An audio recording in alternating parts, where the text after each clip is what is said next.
Şu hayatta fazlasıyla faydasız yeni başlangıçta boğuldum. Kimse yoktu çırpınırken yolumu hep kaybede buldum. İçim ağlaya ağlaya güldüm.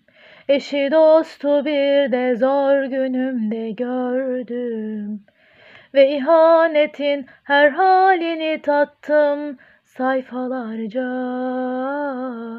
dümdüğüm.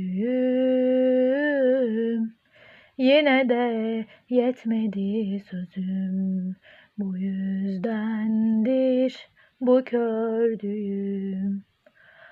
Almıyor aklım, her şeye bahane bulmaya başladı kalbim. Çarpa çarpa kalmadı sabrım, tüm bu olanlara rağmen iyi bile dayandım. Kolay değil, almıyor aklım,